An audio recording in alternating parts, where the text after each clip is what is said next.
de frente. Una semana más, una emisión más de este programa de análisis y debate de frente. Qué gusto saludarles. Ustedes ya me conocen, soy Magda Bastida y le doy la bienvenida a Claudia Rodríguez. Claudia, ¿cómo estás? Magda, Bienvenida. Muy buenas tardes a ti y a todo el público. Aquí estamos a la orden. Gusto saludarte. Como siempre, con el gusto de que nos acompañes, vamos a plantear rápidamente la dinámica para la gente que nos está viendo en este momento. Vamos a abordar cinco temas que forman parte de la palestra nacional. Vamos a abordar también dos columnas que fueron publicadas en estos días y también platicaremos en un tercer punto acerca del plan inflacionario. La pregunta de este plan que fue presentado esta misma semana es si va a ser suficiente. ¿Será suficiente el plan? Hablaremos también de la violencia que sigue ganando terreno sin medida. Parece que bueno, no hay un punto de inflexión real. Parece que no estamos viendo que desciendan estas cifras. Finalizaremos hablando del Tren Maya, las críticas que se han desatado, este último tramo en donde, bueno, se han generado ahí una serie de controversias importantes. La selva está herida. Es así como comenzamos, Claudia, si te parece, vámonos con la primera columna de esta semana, escrita por David Calderón. En El Financiero, que bueno, ya que estamos hablando de estos anuncios que se han hecho recientemente por parte del gobierno federal, David Calderón habla acerca del plan educativo que fue presentado. Y dice que, bueno, duele que los académicos y que los interesados en la educación salgan a declarar sobre programas que realmente son inexistentes, que lo hagan además con imprecisiones, como el hecho de que se están acabando o que se van a acabar los grados escolares o las evaluaciones, en fin. Señala sobre todo, Claudia, que no sería un momento para cambiar el modelo educativo cuando estamos saliendo de una pandemia que dejó severas afectaciones en este ámbito, el de la educación en el país. Muy interesante esta columna del Financiero. El tema es crucial y además el título también, provocar en lugar de cumplir, ¿no? Y es un documento en donde el autor es el presidente ejecutivo de Mexicanos Primero. Y creo que engloba muy bien el punto. Y el punto es efectivamente lo que dices, ¿no? ¿Cómo poder estar hablando en estos momentos de un cambio radical, como lo está proponiendo el gobierno federal en cuanto a todo nuestro sistema educativo, sino, por una parte, hace recortes en el presupuesto, hace recortes también en la formación de docentes, hace recortes en planes, por ejemplo, para la población indígena, la inversión para la educación inicial, que ya lo vimos desde el principio del gobierno de Andrés Manuel López Obrador, de cómo recortaron mucho presupuesto para las familias que tenían niños en el cuidado a través de las guarderías de Sedesol en aquel momento, y también recortes en los programas de personas con discapacidad. Esto le sumamos las jornadas de tiempo completo, que dicen que le van a cambiar de nombre, pero al final del día hicieron un recorte tremendo, y ahorita en donde estamos medio volviendo a la realidad, pues sencillamente ya no hay espacio para ellos, por lo pronto en lo que se ponen de acuerdo para agosto. Creo que es un tema parecido. Ajá, te oigo. Hubo con este recorte 3.6 millones de niños, niñas y sus familias, evidentemente, que se vieron afectadas, ¿no?, por la desaparición de las escuelas de tiempo completo, y que, dicho sea de paso, ahorita van a entrar en una serie de discusiones, ¿no?, para ver si la regresan o no, estos parlamentos que decía la diputada Ana Lilia Herrera hoy que platicábamos con ella. Decía, bueno, que no vengan con el tema de los parlamentos, porque ya nos dimos cuenta que no terminan de escuchar. Y eso me lleva a ligarlo, Claudia, entonces, con algo que mencionaba David Calderón. ¿Se está buscando desviar la atención? Y ahora, ¿cuál sería entonces el objetivo real de una propuesta que no está perfectamente bien sustentada, que no tiene todos los estudios suficientes como para poder hacer un cambio en el modelo educativo, cuando, pues no sé, a veces sonaría o diera la impresión de que tiene por ahí algún tinte electorero, ¿no?, por el asunto de la federalización de los maestros? Bueno, y además, a partir de que la política se mete en un asunto de expertos en educación, desde ahí nos debe de empezar a oler mal este tema, porque han sido los políticos los que están hablando de este asunto, de hacer un cambio en todo el sistema educativo, un tipo cambio 4T a todo el esquema, y apenas estamos saliendo del asunto de la pandemia, muy mal librados, por cierto. La Secretaría de Educación todavía no logra estar al 100% en este proceso, en donde hay miles de escuelas afectadas, en donde los niños no han logrado todavía, salir adelante de esto, donde más de 5 millones desde los más pequeñitos hasta los adultos universitarios, pues desertaron de los ciclos escolares, y que sencillamente no hubo un proceso de evaluación para para la misma Secretaría de Educación. Creo que el tema Claro. es sumamente político y estoy de acuerdo contigo en ese punto. Cito esta parte en donde mencionaba David Calderón en su columna, ¿no? Que es una falta de Exacto. empatía, de responsabilidad y de honestidad proponer un cambio a planes y programas apenas saliendo de un encierro violento y desastroso para el desarrollo de la mayoría de niñas y niños en el país. Exacto, Que tuvieron afectaciones emocionales, psicológicas, afectaciones en temas de aprovechamiento escolar, deserción educativa que también creció en todo este tiempo. En fin, problemas que tendrían que ser pues atendidos en este momento y sin embargo, bueno, pues se están preocupando también por otras cuestiones, ¿no? Vámonos con la siguiente columna, Claudia, de Enrique Quintana, también publicada en El Financiero. Buen programa, pero limitado. A ver, esta semana, ya les adelantábamos, se presentó un plan antiinflacionario, un plan en donde están buscando o en donde se hizo una alianza con el sector empresarial y el gobierno federal a fin de contener pues el hecho de que se sigan incrementando los precios de algunos productos de la canasta básica. Dicho sea de paso, únicamente 24, Claudia, ¿no? Cuando la canasta básica está conformada por más productos. El asunto dentro de todo esto y lo que menciona Enrique Quintana es que sí es una buena medida, qué bueno que se tenga la intención, qué bueno que se esté haciendo algo, pero claro, y bueno, al final del día estamos hablando de un experto en el tema, un financiero, uno que lo entiende perfectamente bien y lo deja claro en esta columna. Hay que tener cuidado con la narrativa. Si se pretende que con este conjunto de medidas se contenga la inflación, me temo que no será. Es parte de lo que escribe, ¿no? Nos deja claro. Y un punto que tú estás manejando ahorita, no son 24 productos los que integran la canasta básica, que por cierto, decir de Coparmex, pues nos cuesta más de 1,000 pesos, sino son 299, o sea, 300 productos los que tendrían en su momento que haber tenido alguna injerencia en todo este sistema para realmente llevar un control inflacionario. Y también lo deja claro. No va a ser una respuesta a corto plazo, mediano plazo y quién sabe. Yo sé que ahorita vamos a seguir analizando este tema, pero me tocó ver varias mesas de trabajo de analistas económicos, expertos en el tema y todos coinciden en lo mismo. No se sabe si realmente este proyecto, bueno, por lo pronto pareciera, porque tiene algunos puntos que ahorita vamos a analizar, realmente va a tener un resultado al final del día. O sea, realmente si va a lograr contener o no el índice inflacionario que llevamos en estos momentos. Muchos de los analistas coinciden en este punto, tienes toda la razón, Claudia, pero hoy me topaba con una columna en donde la opinión es totalmente distinta.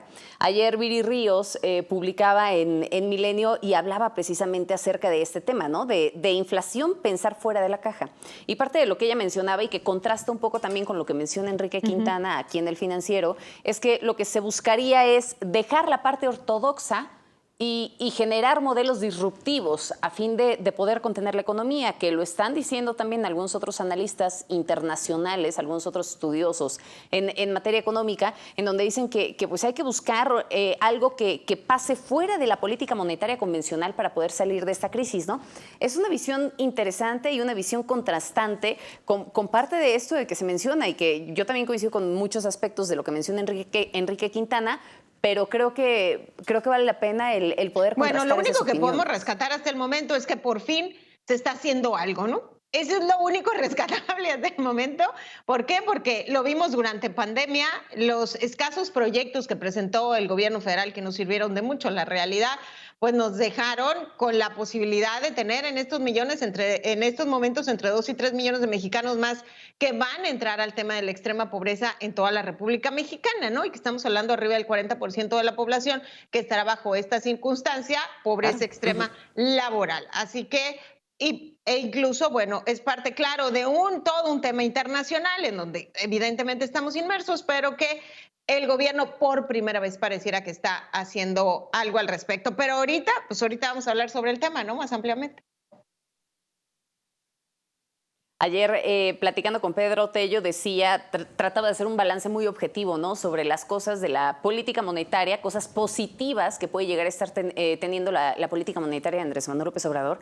Y decía, bueno, hay que reconocer que realmente pues las finanzas no se descontrolaron totalmente, ¿no? Dentro de todo ha tenido cierto control, ha tenido también cierto control en tema del manejo de la deuda. No se está diciendo que no se esté endeudando, pero ha tenido ahí una deuda bastante moderada. Creo que valdría la pena analizar si todo es blanco o todo es negro, ¿no? Porque últimamente estamos muy polarizados en ese sentido, Claudia. Y hablando y profundizando en este plan inflacionario, la pregunta es si va a ser suficiente.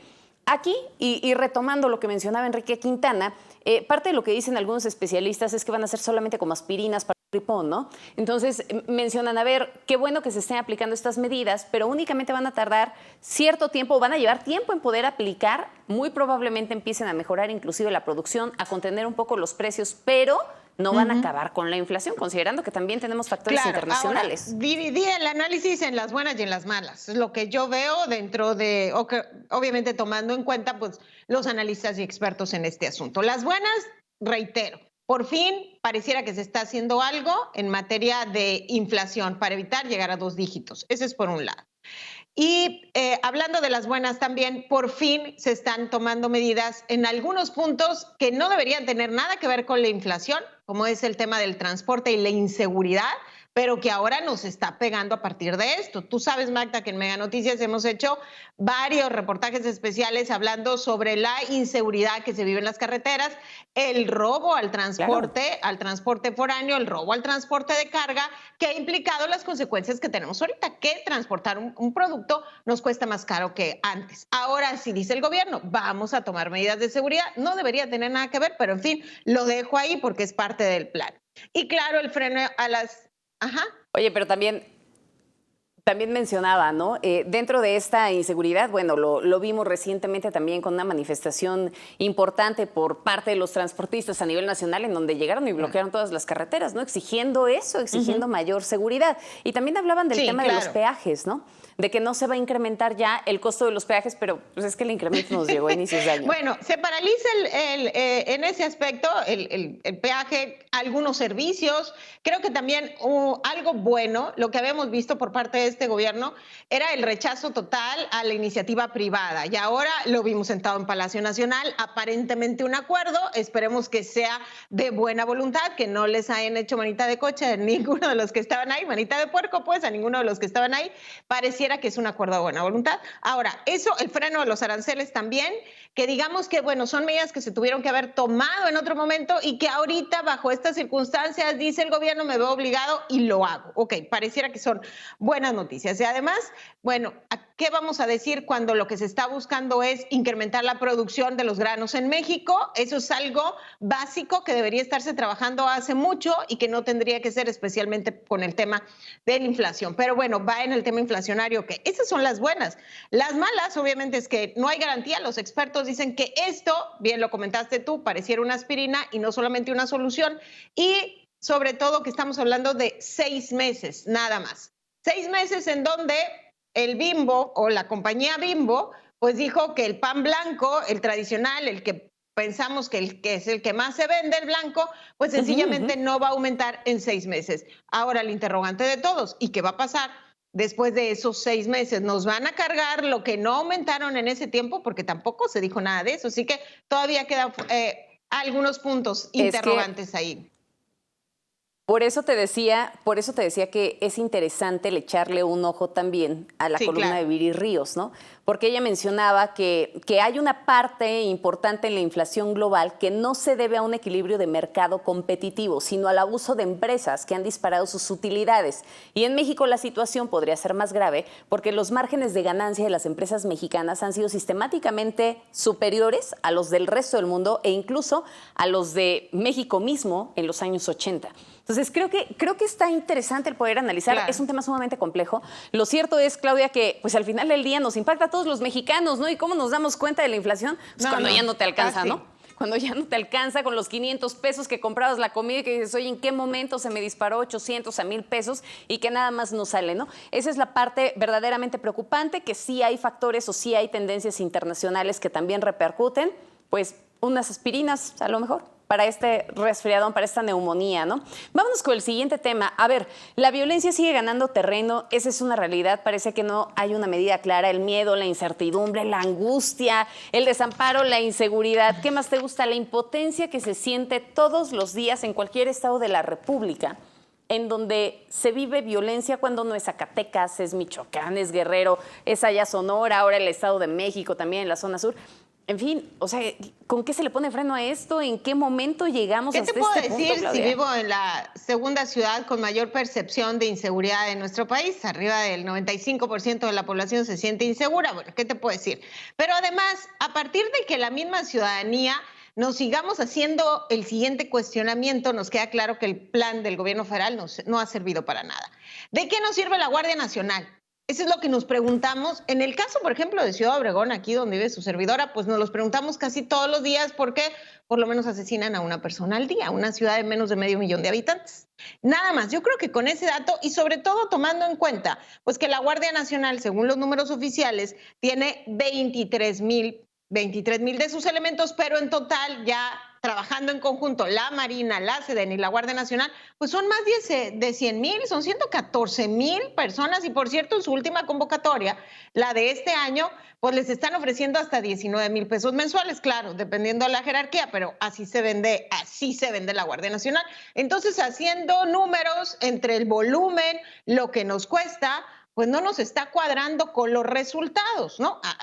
Nomás para marcar, marzo, el año declarado con más nivel de violencia por parte del mismo gobierno federal, pues asesinaron a más de 3,600 personas. O sea, ya nada más haciendo cálculos y nos volvemos a cuestionar de qué nos ha servido entonces la estrategia de la Guardia Nacional, la presencia pues de la Guardia Nacional, si los mismos números que ellos presentan sencillamente no dan una disminución clara y contundente. Hay algunos expertos en materia de seguridad que no reniegan tanto el hecho de que se haya creado una Guardia Nacional.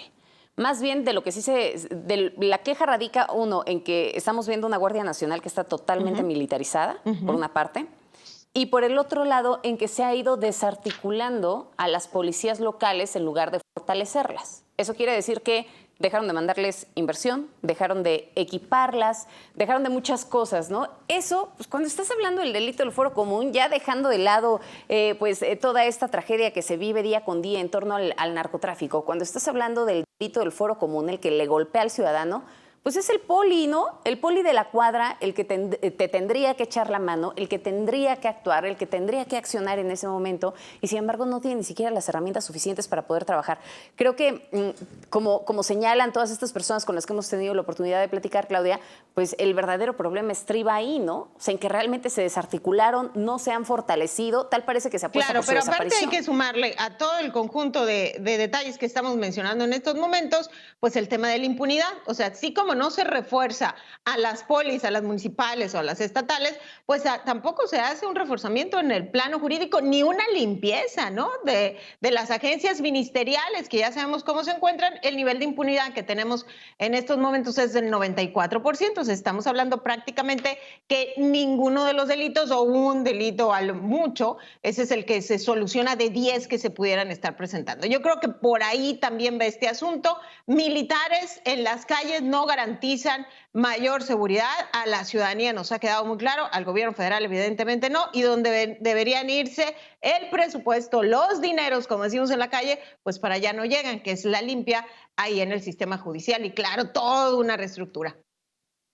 Ahora, no le lavemos la cara también a la obligación que tienen municipios y estados, ¿eh? Yo creo que ahí también ellos tienen cierta responsabilidad, aunque si bien es cierto, no les manda el recurso suficiente y demás, exámenes de confianza y el tema de la capacitación, pues también tendría que ser un asunto en donde las localidades estuvieran invirtiéndole más, ¿no? En donde estuvieran metiéndole un poquito más de ahínco. En el siguiente tema hablemos de esta selva que está herida, hablemos del Tren Maya, porque a pesar del impacto que puede tener toda una obra grande de infraestructura, se vieron algunos tramos, empezaron con la construcción de algunos tramos que sí llegaron a tener parte de ellos las manifestaciones necesarias para poderse construir, pero ha habido una bronca tremenda en torno al tramo 5 que ha llevado inclusive a celebridades a manifestarse en contra de la construcción de este tramo. ¿Por qué?